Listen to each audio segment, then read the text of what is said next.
Bonjour à tous, vous êtes sur la chaîne UO+, pour un débrief en voiture du match d'hier, Club Bruges, Olympique de Marseille. Ce match, enfin, si on peut appeler ça un match, comme vous le savez déjà, c'est conclu par la défaite méritée de l'OM, 3-0 en Belgique.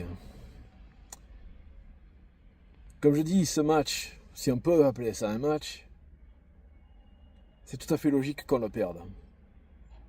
C'est malheureux de le dire, mais c'est la vérité. J'ai la composition d'équipe devant moi là. J'essaierai de l'afficher sur mon verre ici là. Voilà.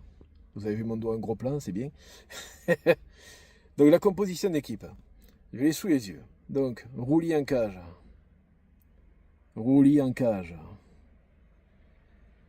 Défense. Balerdi, Murillo, Aguerd. Balerdi capitaine. Capitaine. Murillo, Aguerd. Piston droit qui en fait à jouer à gauche. Ouya. Piston gauche qui en fait à jouer en défense centrale. Medina. Père au milieu de terrain, Olbière, Kondogbia. Et en attaque, Greenwood, Traoré, Guiri. Bon, on va faire par ligne.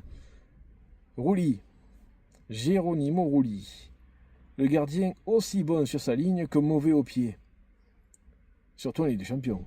C'est là qu'on le voit que c'est flagrant. Hein. On va pas cracher dans la soupe. Roulis, c'est un excellent gardien sur sa ligne. Un spécialiste des tirs au but, même si évidemment il ne peut pas tous les arrêter. Il a de très bons réflexes, de très bonnes parades. À ce sujet-là, franchement, c'est un des meilleurs gardiens de la Ligue des Champions. Oui, un des meilleurs. Facilement top 10. Peut-être bas du top 10, mais quand même top 10.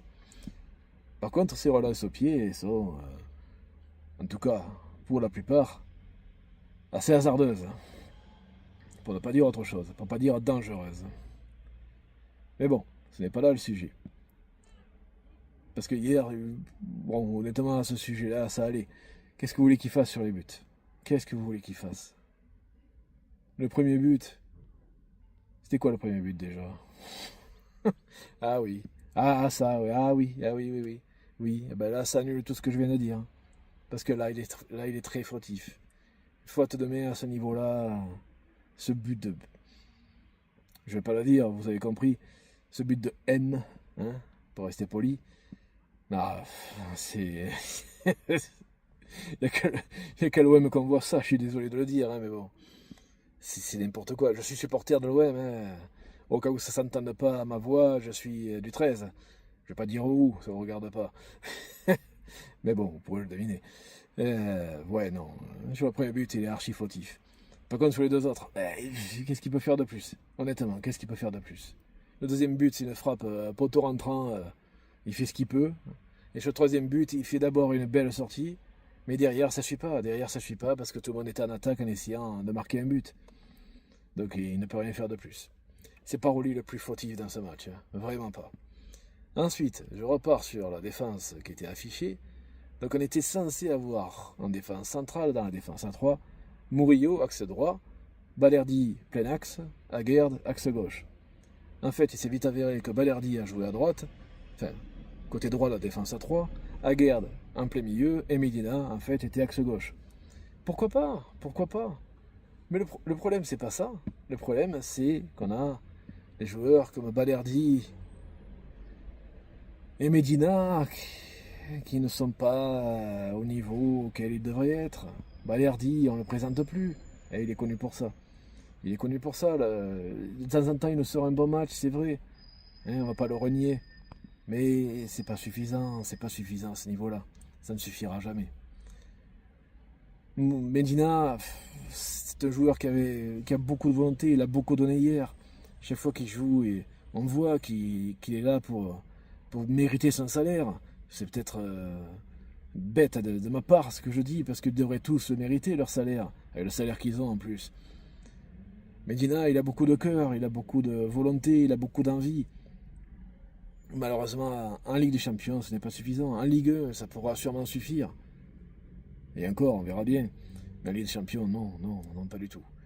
Et Aguerd, Naïef Aguerd, c'est un très bon défenseur. C'est un très bon défenseur. Mais il faut qu'il digère encore ce qui s'est passé à la CAN. On peut comprendre que ça peut être traumatisant pour un joueur de football de perdre une finale aussi importante que ce soit, et surtout dans son pays d'origine, dans son pays, dans sa ville, devant son peuple. Il a besoin de temps pour digérer tout ça. Malheureusement, hier, il a fallu le faire jouer. Je pense que si on avait pu faire autrement, peut-être qu'il n'aurait pas joué ce match-là, peut-être qu'il n'aurait pas joué contre Lens non plus, mais l'OM a besoin de Naïef Aguerd. Et donc il a joué, et il n'a pas été le plus mauvais. Il n'est pas exempt de tout reproche, loin de là.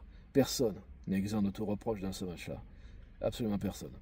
Mais Naïef Aguerd, c'est un joueur sur qui il faut compter pour le reste de cette saison et pour la prochaine saison ou même les 2 suivantes. Parce qu'il sera là, et il sera bon. En tout cas, je le souhaite. Donc dans la composition de départ, à la ligne supérieure, enfin, si on peut appeler ça comme ça, piston droit, Wea. En fait, non, il a joué à gauche. On avait Murillo, piston droit. Murillo, piston droit. Ben, c'est pas son poste. C'est pas son poste. C'est pas un défenseur central, c'est pas un piston droit, c'est un latéral droit. Un latéral qui peut de temps en temps être offensif, bien sûr. Il a déjà montré ses qualités de percussion, on va dire, de débordement, de centre, de temps en temps de frappe également. Mais sur tout un match, il ne peut pas faire ça tout le temps. C'est un bon défenseur, c'est un bon contre-attaquant, mais ce n'est pas un attaquant. Un piston, dans le football moderne, c'est presque mi-offensif. Un ailier, en fait. Ouéa a joué piston gauche. Là aussi, il a beaucoup de qualités athlétiques. Il a beaucoup de qualités de dribble, de percussion. Mais c'est pas employé comme il le faudrait. De mon point de vue, en tout cas. Ce n'est que mon point de vue. Je suis qu'un simple supporter qui se lance sur YouTube. D'ailleurs, n'hésitez pas à liker la vidéo si vous le souhaitez. N'hésitez pas à donner votre avis surtout. N'hésitez pas à commenter. Chaque avis compte. On parle de l'Olympique de Marseille. Il y a énormément de supporters de l'OM. Je ne suis pas le premier, je ne serai pas le dernier à faire un débrief de ce match. Loin de là. Ce n'est pas le but. Le but, c'est de dire ce que j'ai à dire. Avec mon niveau d'expertise, entre guillemets, du football et de l'Olympique de Marseille et des joueurs qui composent l'OM. Donc, donnez votre avis si vous le souhaitez. Il sera bienvenu. Pour revenir sur Wea, il n'est clairement pas utilisé comme il le faudrait. De Zerbi a beaucoup d'idées, beaucoup de bonnes idées. Mais Wea, piston gauche ou piston droit, ben selon moi, c'est faute de mieux. Faute de mieux. Son vrai rôle à Wea, ça devrait être ailier droit. Ou ailier gauche, à la limite, pourquoi pas. Mais un cran plus haut. Un cran plus haut qui puisse resserrer l'axe en phase offensive, qui puisse apporter du soutien à l'attaquant central. Là, ce serait son vrai rôle. Le double piston du milieu de terrain, Olbier-Kondogbia. Ben, c'est pas si mal que ça en vérité. Kondogbia nous a sorti un gros match.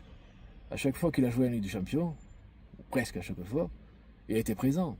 Je me souviens du match à Madrid, il était bon. Je me souviens d'autres matchs où il était bon au milieu de terrain. Il a apporté vraiment quelque chose. Même contre Paris au Trophée des Champions, il était là. Et hier aussi. Bon, selon moi, de mon point de vue, encore une fois, c'était le meilleur Marseillais hier. Et on parle de Kondogbia. On ne parle pas de Greenwood. On ne parle pas de Guiri.